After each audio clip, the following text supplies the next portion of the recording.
కొంచెం జ్ఞానోదయం అయిందా, లేకపోతే ఇక ఇది ఇలాగే కొనసాగితే కష్టం, కొంచెం గ్యాప్ ఇస్తే బెటర్ అని చెప్పి డిసైడ్ అయ్యాడో తెలియదు. కానీ అన్వేష్లో ఏదో ఒక చేంజ్ కనిపిస్తోంది. కొన్ని కీలకమైనటువంటి వ్యాఖ్యలు చేస్తున్నాడు. ట్రావెలింగ్ ఆపేస్తానంటూ ఒక ప్రకటన చేశాడు. మొత్తం 130 దేశాలు తిరిగాను, సంపాదించింది ఇక చాలు అంటూ ఒక వీడియో పెట్టాడు.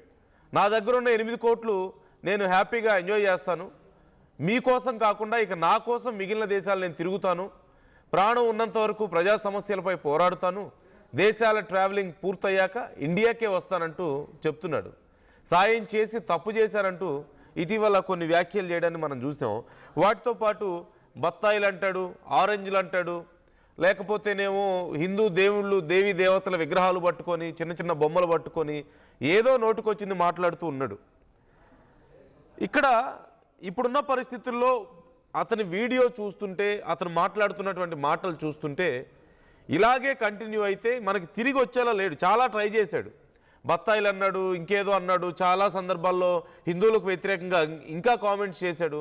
ఒకానొక టైంలో హిందువులు పోతే పోయారు, నేను వేరే వాళ్ళని అట్రాక్ట్ చేస్తాను, యాంటీ హిందూ కొంతమంది ఉన్నారు కదా, వాళ్ళని రీప్లేస్ చేస్తారులే పోయిన ఫాలోవర్స్ని, లేదంటే వాళ్ళలో నా క్రేజ్ పెరుగుతుంది కదా అని చెప్పేసి వాళ్ళ కోసం మాట్లాడాడు, చేయాల్సినవన్నీ చేశాడు. చివరికి ఎక్కడా ఏ ఉపయోగం లేకపోయేసరికి ఇక ఇవన్నీ లాభం లేదు, కొన్ని రోజులు కొంచెం గ్యాప్ తీసుకుంటే బెటర్, సెంటిమెంట్ కోసం కూడా ట్రై చేశాడు.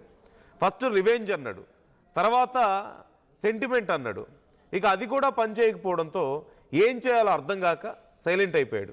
బెదిరించడం ఆపేశాడు, భయపడ్డట్లు కూడా చూపించుకోవడం మానేశాడు. నిన్న మొన్నటి దాకా ఒకసారి భయపడుతున్నట్లు, ఒకసారి బెదిరిస్తున్నట్లు, ఒకసారి ఏమో ఇంకేదేదో పిచ్చి పిచ్చి మాటలు మాట్లాడుతూ పిచ్చి పిచ్చి పాటలు పాడుతూ బత్తాయిలు గిత్తాయిలు అని చెప్పి ఏదేదో పిచ్చి పిచ్చి పాటలు పాడుతూ ఉన్నాడు.